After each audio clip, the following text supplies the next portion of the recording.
रमे रामे मनोरमे रमे रामे मनोरमे सहस्रनाम तत्तुल्यं रामनाम वरानने रामनाम वरानने।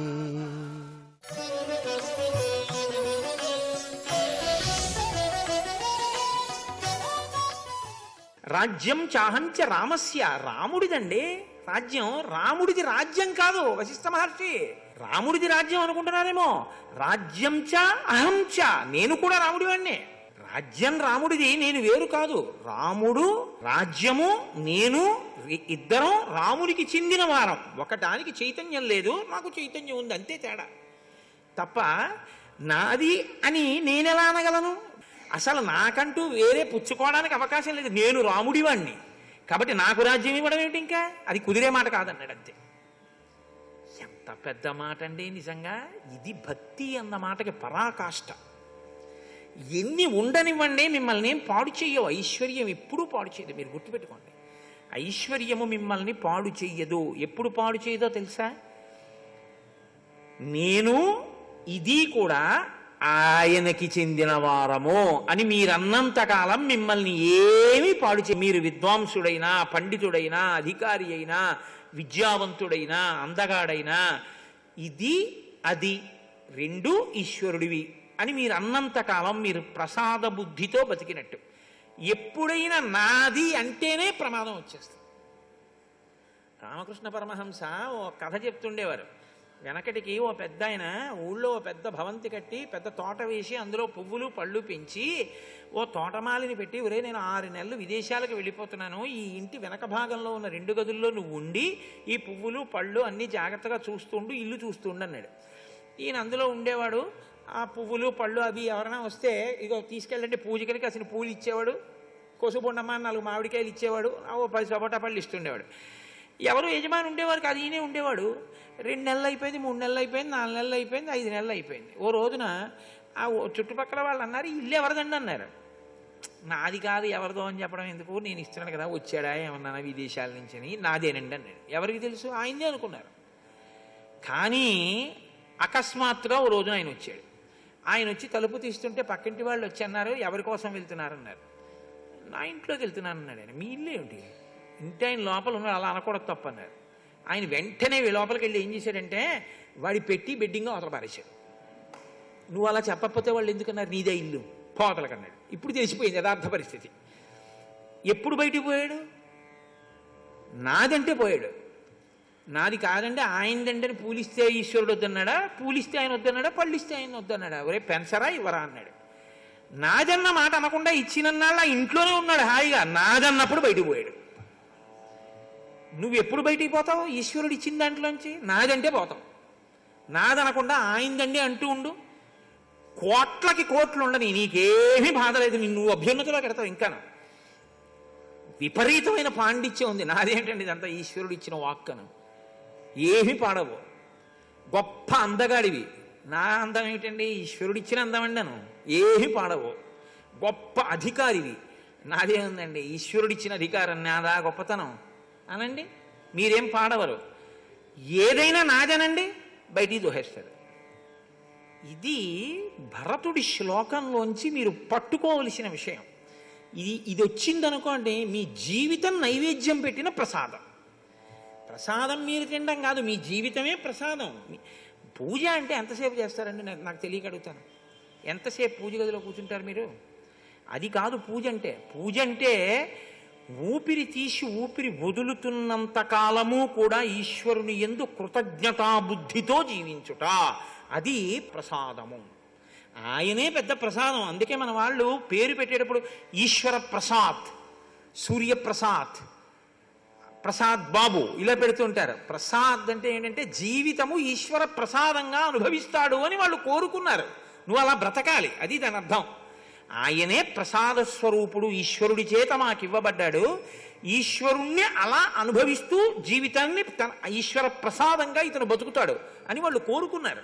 అందుకని ప్రసాదమే ప్రసాద్గా తిరుగుతూ ఉంటుంది ఈ లోకంలో. కాబట్టి ఈ విషయాన్ని భరతుడు చాలా అందంగా మాట్లాడతాడు. ఎక్కువసేపు నాలా గంటల సేపు ప్రసంగాలు ఏం చేయడు, 2 శ్లోకాలు చెప్తాడు. నేనంటే ఇంత దాన్ని ముందుకి వెనక్కి లాగుతాను, కానీ 2 మాటలు చెప్తాడు, చక్కగా అర్థం చేసుకుంటాడు. అర్థం చేసుకోవడానికి ఎదురుకుండా ఉన్నవాడు బ్రహ్మర్షి అండి, మహానుభావుడు. ఆయనకి తెలియదేమిటి, ఆయనకి అన్నీ తెలుసు. కానీ యుధాజిత్తుకి అర్థం కావాలి భరతుడి గొప్పతనం ఏమిటో, లోకానికి అర్థం కావాలి భరతుడు ఎవరో. కాబట్టి ఇప్పుడు ఈ మాటలు అన్నారు, అన్నీ సిద్ధంగా ఉన్నాయన్నారు. వెంటనే భరతుడు అన్నాడు, నాకు తగిన రథాన్ని తీసుకురండి అన్నాడు. వశిష్ఠాదుల్ని కూడా బయలుదేరండి అన్నాడు. కౌసల్య, సుమిత్ర, కైకేయి కూడా బయలుదేరారు. అయోధ్యలో ఎక్కడైనా ఎవరైనా మిగిలిపోతేట తతస్సముత్థాయ కులే కులేతే రాజన్య వైశ్య వృషలాశ్చ విప్రాహ అయూయుజన్నుస్త్రఖరాన్ రథాంశ్చ నాగాన్హయాంశ్చైవ కుల ప్రసూతాన్. ప్రతి ఇంటిలో వీళ్ళు వాళ్ళు అని చెప్పడానికి వీలు లేకుండా 4 వర్ణముల వాళ్ళు, ప్రతి ఇంట్లోంచి ఏనుగులు, గుర్రాలు, ఒంటెలు అన్నిటినీ తీసుకుని మొత్తం అందరూ కలిసి రామచంద్రమూర్తి దర్శనం కోసం, రామచంద్రమూర్తిని వెనక్కి తీసుకురావడం కోసమని బయలుదేరి వెళ్ళిపోతున్నారట. ఇందులో మంత్రులు, పురోహితులు ముందున్నారు, ముందు నిలబెట్టారు. ఎప్పుడు మీరు రామాయణం చదువుకోవడం బాగా అర్థమైతే మీకు ఎప్పుడూ ఒక విషయం జ్ఞాపకం ఉండాలి. మీరు ఏ మంగళ కార్యం మీద పెడుతున్నా మీ ముందు మీ పురోహితులు నడుస్తూ ఉండాలి. మీకన్నా ముందు మీకు ఆలోచన చెప్పేటటువంటి పెద్దలు మీకు ముందు ఉండాలి, అంతేకాని వాళ్ళని వెనక పెట్టి మీరు ముందు నడవకూడదు. మీ ముందు వారు ఉండాలి. కాబట్టి మంత్రి పురోహితులు ముందు నడిచారు. నడుస్తుంటే ఆ పైన మేలుజాతి గుర్రాలు వాటిని అధిరోహించి దగ్గరగా చాలామంది, కొన్ని వేల మంది వీరులు అనుగమిస్తున్నారు. 9,000 ఏనుగుల మీద వీరులు వస్తున్నారు. 60,000 రథాలతో కొంత సైన్యం బయలుదేరింది. 1,00,000 మంది ఆశ్వికులు బయలుదేరారంటే గుర్రం మీద ప్రయాణం చేసేవాళ్ళు 1,00,000 మంది వస్తున్నారు. ఇది కాకుండా అసలు లెక్క పెట్టడానికి వీలు లేనంత రీతిలో ఆకాశమంతా ఆ డెక్కల నుంచి, పాదముల నుంచి రేగిన ధూళితో నిండిపోయింది. అంత పెద్ద పరివారం అయోధ్య అంతా ఖాళీ చేసేసి మొత్తం బయలుదేరి మేము వనాన్ని అయోధ్య చేస్తామని ఎలా అన్నారో అలా బయలుదేరి వెళ్ళిపోయారు. అది పూనిక భక్తి అన్న మాటకు అది అర్థం. అందరూ కలిసి బయలుదేరారు. అందరూ వెళ్ళిపోతూ అనుకుంటున్నారట, వాళ్ళందరూ దేని గురించి మాట్లాడుకుంటున్నారు వెళ్ళిపోతూ? పోన్లేరా ఏదో సరదాగా బాగానే దొరికింది, భరతుడు అన్నం పెడతాడు, 4 రోజులు ఏదో తిరిగి వద్దామని చెప్పి వెళ్ళినటువంటి జనం గారు వాళ్ళందరూ. వాళ్ళు వెళుతూ వాళ్ళు మాట్లాడుకున్నది ఏమిటో తెలుసా? ప్రయాతశ్చార్య సంఘాత రామం ద్రష్టుం సలక్ష్మణం తస్యైవ చ కథాశ్చిత్రాః కుర్వాణా హృష్టమానసాః మేఘశ్యామం మహాబాహుం స్థిరసత్వం దృఢవ్రతం కదా ద్రక్ష్యామహే రామం జగతః శోకనాశకం. ఏమి ఆశ్చర్యం రా! లోకంలో అన్నని తమ్ముడు చంపేస్తాడు రాజ్యం కోసం, తమ్ముడిని చంపేస్తాడన్న నిష్కంటకంగా ఉంచుకోవడం కోసం. రాముడేమో తండ్రిని సత్యంలో నిలబెట్టడం కోసమని తమ్ముడికి రాజ్యం వదిలి అడవికి వెళ్ళిపోయాడు. ఈ తమ్ముడేమో నాకు రాజ్యం వద్దు, అన్నయ్యని తీసుకొస్తాను, నేను అడవిలో ఉంటానని మన్నందరినీ తీసుకుని బయలుదేరుతున్నాడు. వీళ్ళు కదరా అన్నదమ్ములంటే, ఇలా బతకాలి కదరా, ఇది కథ. వాటాల కోసం దెబ్బలాడుకున్న అన్నదమ్ముల్ని చూశాం, కానీ నాకు ఇస్తానంటే వద్దు, నీది రాజ్యం అంటే నీది రాజ్యం అని దెబ్బలాడుకోవడానికి పెడుతున్న అన్నదమ్ముల్ని మనమే చూస్తున్నాం.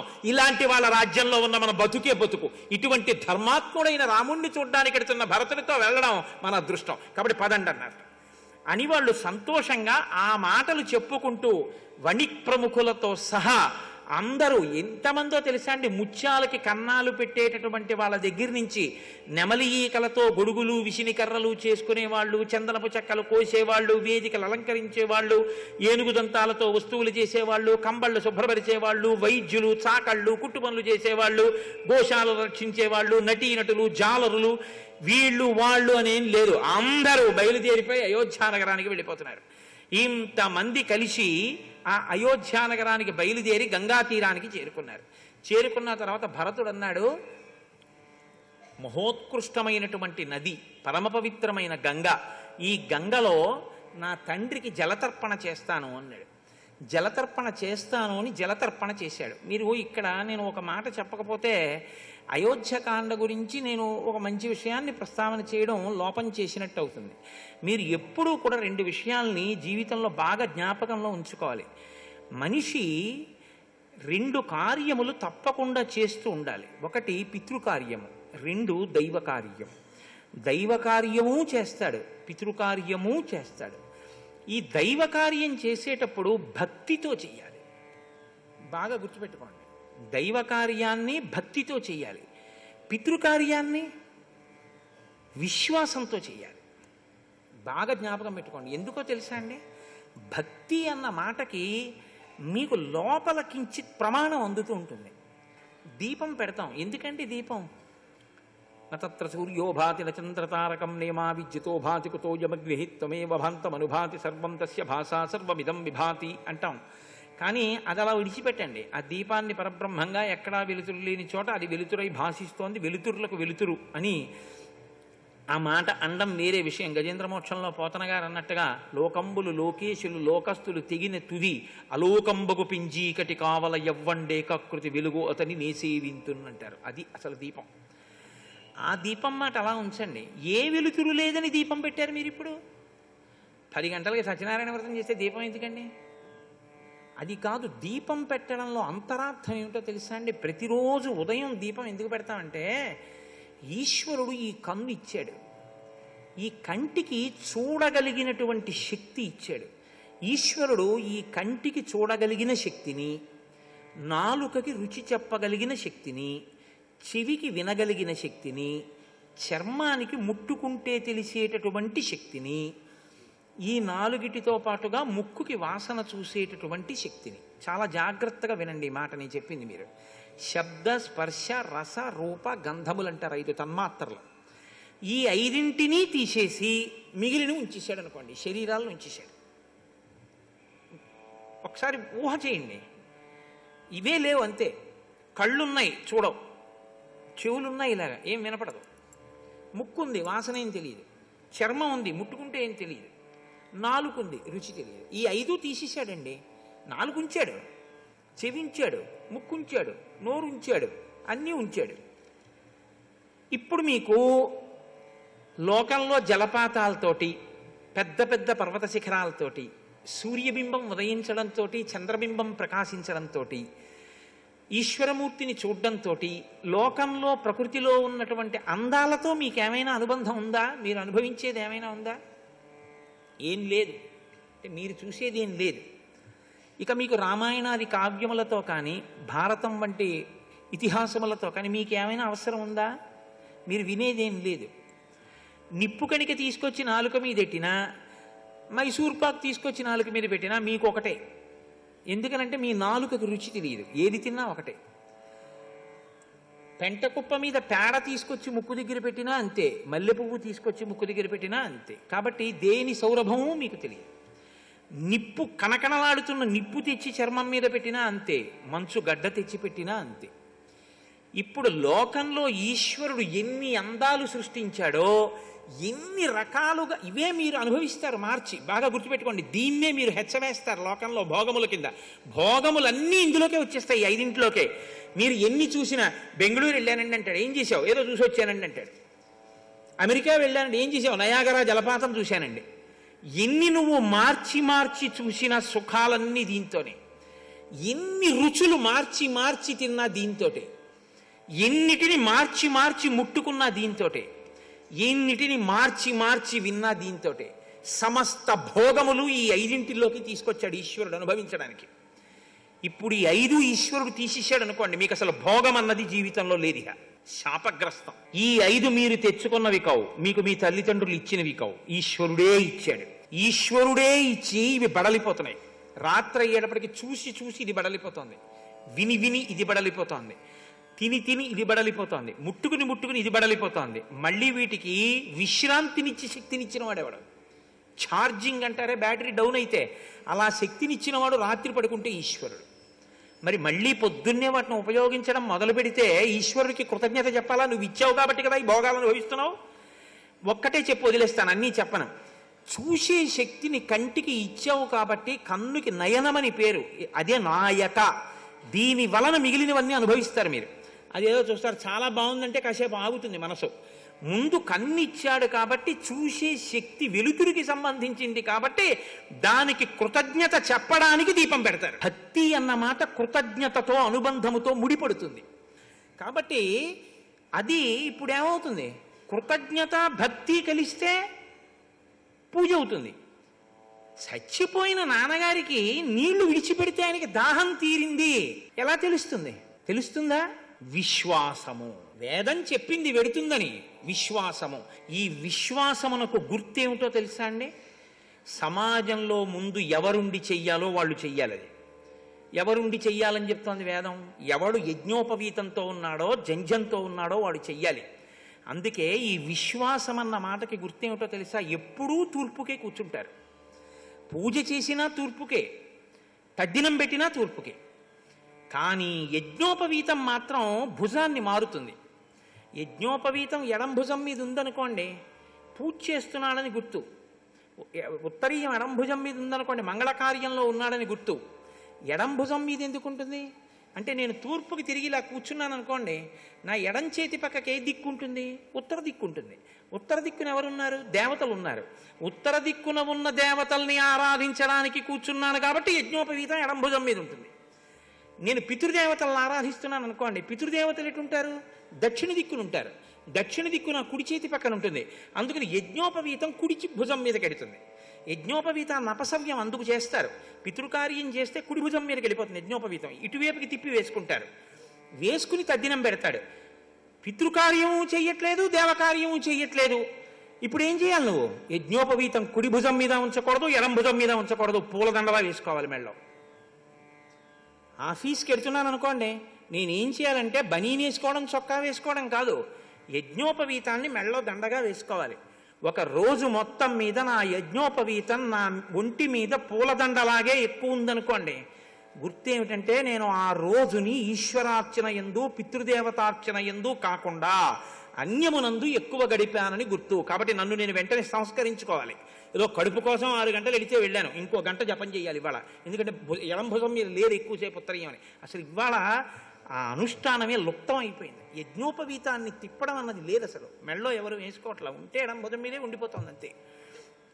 దానివల్ల మిమ్మల్ని పరిశీలించుకునే శక్తి ఉండదు. కాబట్టి విశ్వాసమునకు ప్రాతిపదిక పితృకార్యము. జలతర్పణం చేశాడు అంటే భరతుడు వేదాన్ని నమ్మాడు, శాస్త్రాన్ని నమ్మాడు. నమ్మిన దాన్ని చేసిన వాడు ధర్మాత్ముడు. ఆ ధర్మమునకు పితృకార్యం విశ్వాస ప్రాతిపదిక, దేవకార్యమునకు భక్తి ప్రాతిపదిక. ఇది రామాయణం నేర్పుతుందండి. పైకి చాలా తేలికగా ఉన్నట్టు ఉంటుంది శ్లోకం, కానీ మనం ఎలా ఉండాలి అన్నది మనకి నేర్పుతూ ఉంటుంది. ముందు సమాజంలో పెద్దలైన వారు ఎలా ఉంటున్నారో చూస్తారు, దాన్ని బట్టి మిగిలిన వాళ్ళు ఉంటారు. కాబట్టి ముందు పెద్దవాడన్నవాడు సరిగ్గా ఉండాలి, ఉంటేనే మిగిలింది బాగుంటుంది. కాబట్టి చూడండి ఎంత అందమైనటువంటి స్థితిలో ఉంటుందో ఆ కావ్యం. కాబట్టి ఇప్పుడు ఆయన ఆ గంగా నది ఒడ్డున నాన్నగారు శరీరం విడిచిపెట్టారు కాబట్టి జలతర్పణ చేస్తాను అని వెంటనే, ఇంకా ఏడాది అవలేదు కాబట్టి, ఏటి సూతకంలో ఉన్నాడు కాబట్టి ఆయన శత్రుఘ్నుడితో కలిసి జలతర్పణ చేశాడు. జలతర్పణ చేసి వచ్చి కూర్చున్నాడు. గుహుడికి తెలిసింది భరతుడు వచ్చాడని. రాముడు వచ్చాడని తెలిసింది, పరిగెత్తుకొచ్చాడు. భరతుడు వచ్చాడని తెలిసింది, వెంటనే అన్నాడు ఎలా వచ్చాడు, ఎందుకు వచ్చాడు అన్నాడు. అనుమానం, రాముణ్ణి చంపడానికి ఎడుతున్నాడా, ఇంత సైన్యంతో ఎందుకు వచ్చాడు అని తన ఆంతరంగికుల్ని పిలిచాడు. పిలిచి అన్నాడు, మహతీయమిత సేన సాగరాభా ప్రదృశ్యతే నాస్యాంతమధిగచ్చామి మనసాపి విచింతయన్. అసలు నా జీవితంలో నేను మనసుతో కూడా ఊహించలేదు ఇంత సైన్యం ఉంటుందని. ఇంత సైన్యంతో వచ్చాడేంటి? యథాతు కలు దుర్బుద్ధి భరతః స్వయమాగతః సయేష హి మహాకాయః కోవిదారధ్వజోరథే. కోవిదార వృక్షం కనపడుతోంది, ఎర్రకాంచన వృక్షం. అది ఇక్ష్వాకు వంశీయుల గుర్తు. ఆ పతాకం మీద ఆ గుర్తు కనపడుతోంది. కాబట్టి అది ఇక్ష్వాకు వంశములకు సంబంధించిన భరతుడే సేన నడిపించుకుని వస్తున్నాడు. బంధయిష్యతి వా దాశాన్ అథవాస్మాన్ వధిష్యతి అథ దాశరథిం రామం పిత్రా రాజ్యాద్వివాసితం.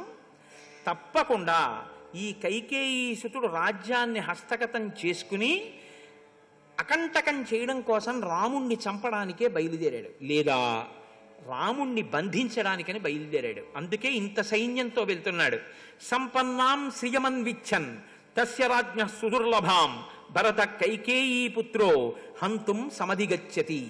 ఈయన ఎలాగైనా తన కోరిక తీర్చుకోవడం కోసమని రాజ్యాన్ని సుస్థిరం చేసుకోవాలన్న పూనికతో ఉన్నాడు. అందుకని రాముణ్ణి చంపడమే లక్ష్యంగా ఈ సైన్యంతో పెడుతున్నాడు. భర్తాచైవ సఖాచైవ రామో దశరథిర్మమ తస్యార్థకామాహ సన్నద్ధ గంగా సూపే ప్రతిష్టత. నాకో భరతుడు ఎవరిని చంపుదామనుకుంటున్నాడో ఆ రాముడే నాకు భర్త. భర్త అంటే నన్ను భరించేటటువంటి వాడు, నాకు ప్రభువు, ఆయన యందు నాకు ఆ భక్తి ఉంది. సఖాచైవ, ఆయనే నా మిత్రుడు. రామో దశరథిర్మమ, ఆ రాముడు దాశరథి. భరతుడు దాశరథి కాడా? ఆ రాముడే దాశరథి. అంటే నిజంగా ఒక తండ్రికి కొడుకు అన్న మాటకి అర్థం అయింది. ఎందుకంటే అడవికి వెళ్ళిపోయాడు రాజ్యం వదిలి. ఈయన ఇచ్చిన రాజ్యం సుసంపన్నం చేసుకోవడానికి రాముడిని చంపడానికి వెళ్తున్నాడు. ఇది మనసులో భావన. కాబట్టి తస్యార్థకామాహ సన్నద్ధ గంగాసూపే ప్రతిష్టత. ఈయన ఇప్పుడు గంగానదిని దాటడం కోసమని గంగానది తీరంలో విడిది చేసి ఉన్నాడు. మీ అందరూ నా దగ్గర ఉన్నటువంటి యోధులు విలుకాండ్రు 500 మంది ఉన్నారు. మీరు ఏం చేస్తారంటే, మన దగ్గర 100 పడవలు ఉన్నాయి. మీ అందరూ కూడా ఆ పడవల మీద నించోండి. ఆ పడవల మీద 500 నావలు ఉన్నాయి. 500 నావల మీద ఒక్కొక్క నావ మీద 100 మంది చొప్పున నించోండి. గంగా తీరంలో కనపడకుండా పడవలలో నిలబడి ఉండండి. నిజంగా కాని ఒకవేళ రాముణ్ణి చంపడానికే భరతుడు బయలుదేరుతుంటే నేను మీకు సంకేతం ఇస్తాను. వీళ్ళు గంగ దాటి వెళ్ళడానికి వీల్లేదు. సర్వం శ్రీ ఉమామహేశ్వర పరబ్రహ్మార్పణమస్తు. స్వస్తి.